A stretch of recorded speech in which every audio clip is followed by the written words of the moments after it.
इमरान खान को 2 रोज़ में दूसरी सज़ा मिली है और ये केस था तोशाखाना का। बुशरा बीबी अभी तक पहुंची नहीं थी समाअत के लिए और पहले ही जज साहब ने ये सज़ा सुना दी। 14 साल की कैद, इसके साथ साथ 10 साल नाअहली और इसके अलावा जनाब 1 अरब 57 करोड़ 40 लाख की खतीर रकम का जुर्माना किया गया है।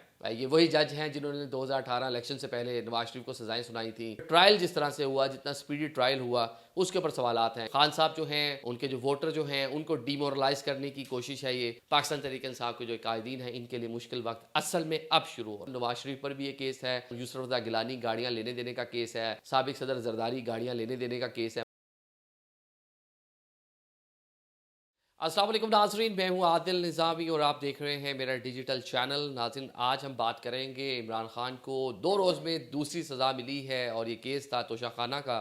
और इस केस के अंदर बहुत से ट्रायल के हवाले से नकाइस हैं जिनके ऊपर बात की जा सकती है। इस सज़ा के कॉन्सिक्वेंसेस क्या होंगे, इस पर भी बात करेंगे। साथ साथ पाकिस्तान तहरीक इंसाफ ने आज जनरल बॉडी इजलास बुला रखा था अपनी इंट्रा पार्टी इलेक्शन के हवाले से।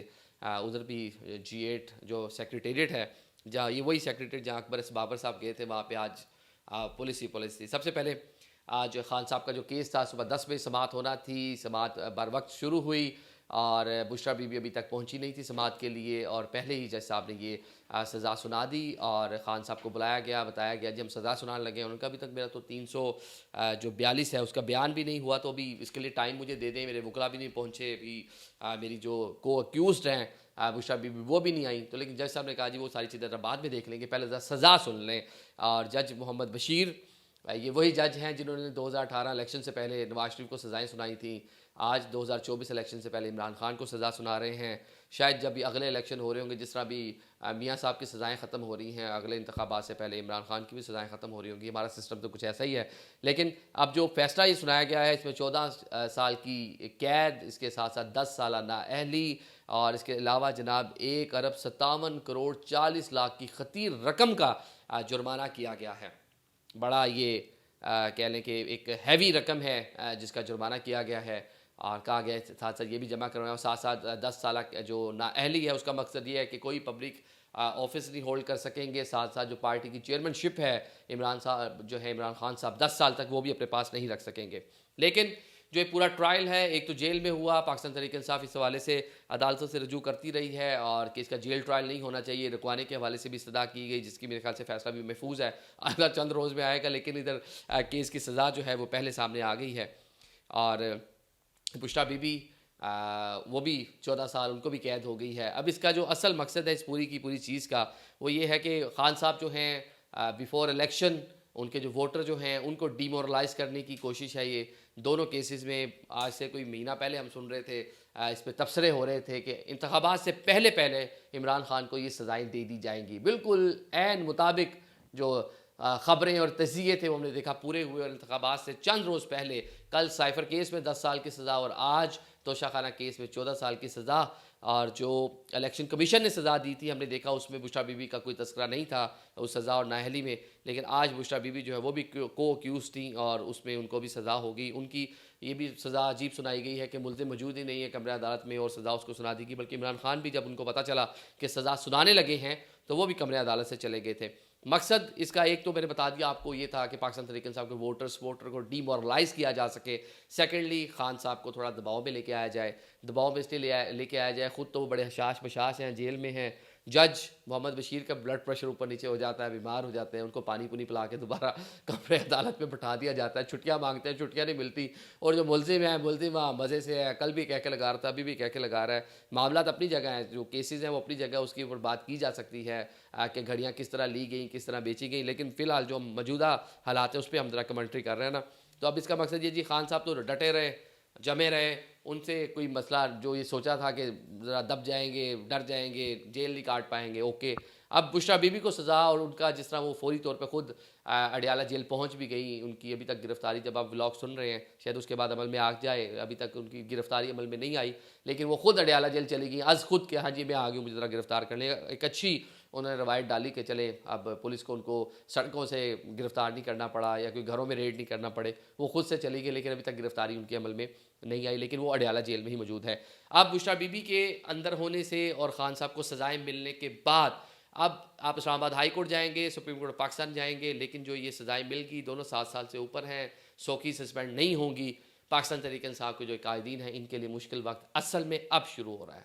अब इमरान खान के जो सब्र का पैमाना है उसको भी जज करना पड़ेगा, देखना पड़ेगा। ट्रायल के दौरान आप वकला से भी मिल रहे हैं, चीज़ें आपकी चल रही हैं, ओके, अंदर जेल में सारी चीज़ें चल रही थी, लेकिन अब जब सज़ा हो चुकी है उसके बाद अब मुश्किलात का जो है कह लें कि आगाज़ होगा। और साथ में उनकी जो वाइफ हैं साबका खातून अव्वल बुशरा बीबी, अब वो भी जेल में होंगी, तो उन पे भी प्रेशर होगा। तो ये सारी की सारी चीज़ें देखा जाएगा कि अब खान साहब कितना अर्सा जेल में रुकते हैं, बर्दाश्त करते हैं इन सज़ाओं को, और कितना अर्सा इसके ऊपर कारबंद रहते हैं, डिटर्मिनेड रहते हैं, मुस्तकिल मिजाज रहते हैं। बाकी पाकिस्तान तहरीक इंसाफ मौक़िफ़ था, इसी तरह की चीज़ों पे केसेस के ऊपर बड़ी बातें करते थे खान साहब भी। ये तोशा खाना से लेने के मामलात और ये आवाम का पैसा, आवाम की चीज़ें, और एक दोस्त ब्रदर मुल्क सऊदीया की जानिब से जो घड़ियाँ दी गई अंडर वैल्यू, उसकी एवेल्यूएशन सही नहीं हुई। उसके बाद जिस तरह हमने देखा कि बहुत से गिफ्ट ऐसे हैं जो किसी रिकॉर्ड में ही नहीं हैं। ये मामला जब वो प्राइम मिनिस्टर थे तो उसको हाइड रखा गया, एक जर्नलिस्ट थे, वो सारा मामला जिस तरह उन्होंने जो है कोर्ट में गए, सारी चीज़ें आपको रिकॉर्ड में आपके सामने हैं। तो ये अच्छी रवायत नहीं थी पाकिस्तान तहरीक इंसाफ की क़यादत की जानिब से, इमरान खान साहब की जानिब से, कि नहीं, उनका जो एक स्टैंस रहा, वो जिस तरह क्रिटिसिज्म करते रहे और जिस तरह मामला जो बाकी सियासी जमातें हैं उनके बारे में बात करते रहे, अब उनके अपने पर ये सारी की सारी चीज़ें आई, और जिसमें वो एडमिट भी करते हैं कि जी लेके मैंने बेच दी, मेरी थी, मैंने ली और बेच दी, किसी को क्या इशू है। लेकिन ये आपने किसी पब्लिक शॉप से नहीं ली थी, आपने तोशा खाने से ली थी, बहसीत प्राइम मिनिस्टर ली थी, और वो कहीं दुकान नहीं खुली हुई थी वहाँ, वो गैर मुल्की जो तहाइफ आते हैं वो हैं, उसको लेने का एक तरीकाकार है कि जो अपने खुद यूज़ करनी है, खुद इस्तेमाल करनी है, चले वो तो ले लें, लेकिन ये तो नहीं है ना कि सस्ते दाम वो लेके मार्केट में जाके 10 रुपये की लेकर 100 रुपये की बेच दें। तो ये जो ज़्यादती हुई थी उनकी जानिब से, और फिर कह दिया कि मैंने सड़क बनवा दी है, बनी गाला की है, ये कर दिया, वो कर दिया, सारी की सारी बातें हैं, अब रिकॉर्ड का माजी का हिस्सा है, जिनके ऊपर बहस की जा सकती है।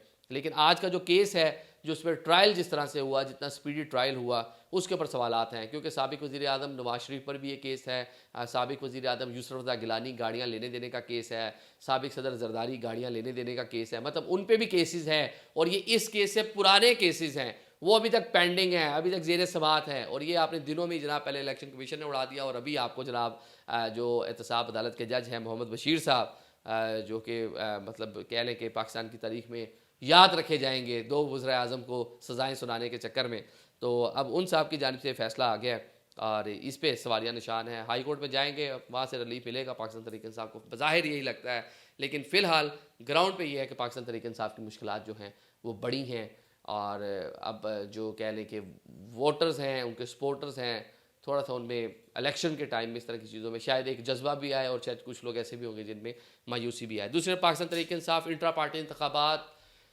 गलत तरीके से कराए, ठीक तरीके से कराने की कोशिश में हैं। अकबर एस बाबर जिस दफ्तर में गए थे G8 में, जहाँ से सारे मामला शुरू हुआ, वीडियो बनाई, जी मैं तो वहाँ पे चेयरमैनशिप का इलेक्शन लड़ने गया था, मेरे साथ इतने इतने इतने कारकुनान, इतने इतने लोग थे, इतनी इतनी साल की एफिलिएशन थी, लेकिन हमें तो वहाँ नॉमिनेशन पेपर ही नहीं मिले, कोई इन्फॉर्मेशन ही नहीं मिली। तो आज उसी हवाले से एक इजलास वहाँ बुलाया गया था, पाकिस्तान तहरीक इंसाफ ने, हमारे दोस्त हैं सिबकत विर्क साहब, उनको कन्वीनर मुकर्रर किया था, उन्होंने सारी चीज़ों के यहाँ प्रिजाइड करना था। उससे पहले ही वहाँ पर पुलिस पहुँच गई, भारी नफरी जनाब, चारों तरफ से G8 का वो इलाका जो उसको घेर लिया, ताकि कोई लोग वहाँ पर ना आए। बाबर वान साहब, शुएब शाहीन और दीगर लोग वहाँ पर पहुँचे, बातचीत भी की मीडिया से। लेकिन बज़ाहिर यही है कि पाकिस्तान तहरीक इंसाफ को अगर आपने यूं ही रखना है, एक तरफ चीफ जस्टिस पाकिस्तान कहते हैं कि आपने पेशावर के मज़ाफ़ात में जाकर इंट्रा पार्टी इलेक्शन करा लिए, वो कोई गाँव था, पिंड था, लोगों को एक्सेस नहीं थी वहाँ जाने की।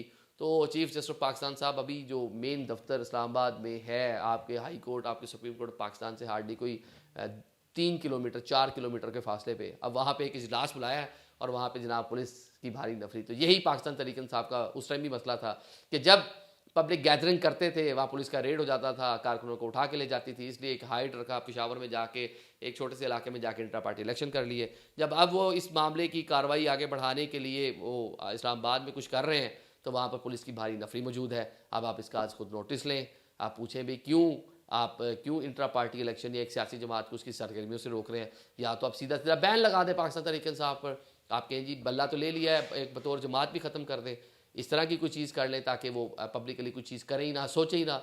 अगर एक पार्टी है, वो एक जमात है, मुल्क की साबका हुक्मरान जमात रह चुकी है, रूल कर चुकी है इस मुल्क पर, तो अब उस जमात के साथ अगर आप ऐसा करेंगे तो ये तो फिर आपकी जो अदालत है और निज़ाम इंसाफ है उसके ऊपर ही सवालिया निशान है। और ये इंतखाबात जो हो रहे हैं उनकी क्रेडिबिलिटी पे तो मैंने पहले भी 10 बार हम इस पे बात कर चुके हैं कि उनकी क्या क्रेडिबिलिटी होगी जो इन हालात में इंतखाबात हो रहे हैं। लॉ एंड ऑर्डर बलूचिस्तान में भाजोड़ एजेंसी में कैंडिडेट्स जो मारे जा रहे हैं वो एक अलग से मामला है। लेकिन जो एक लेवल प्लेइंग फील्ड है, अब इलेक्शन से अगर एक हफ़्ता पहले भी नहीं मिलनी किसी को, तो फिर तो आप ऐसे इलेक्शन ना ही कराएं। और ऐसे इलेक्शन का पाकिस्तान तहरीक इंसाफ भी हिस्सा बन के, मुझे नहीं पता कि क्या मिलेगा इनको। अब जो रऊफ़ हसन साहब हैं वो नए chief election commissioner Pakistan Tehreek Insaf बने हैं। पाकिस्तान तहरीक इंसाफ की पूरी कोशिश है कि 8 फरवरी से पहले पहले इंट्रा पार्टी इलेक्शन करवा के जो लोग हैं उनको एक पार्टी के ऊपर लेके आया जाए, ताकि जो आज़ाद जीत कर भी आए ऐसा ना हो कि बिल्कुल तितर बितर हों, जिन पर बिलावल साहब की भी नज़र है, मियाँ साहब की भी नज़र है, अलीम खान, जहांगीर तरीन का जहाज़ सब तैयार खड़े हैं कि बस ये जीत कर आए, उनको हम कैप्चर कर ले, पकड़ ले, अपनी तरफ ले आए। तो पाकिस्तान तहरीक इंसाफ कोशिश में है कि उनको ज़रा अपने तक महदूद रखे, ना कि जाने दे। लेकिन शायद बज़ाहिर ये लगता है कि पाकिस्तान तहरीक इंसाफ इसमें कामयाब नहीं होगी और जितने लोग हैं ये किसी और के आशाने में जाके बैठेंगे। Thank you so much.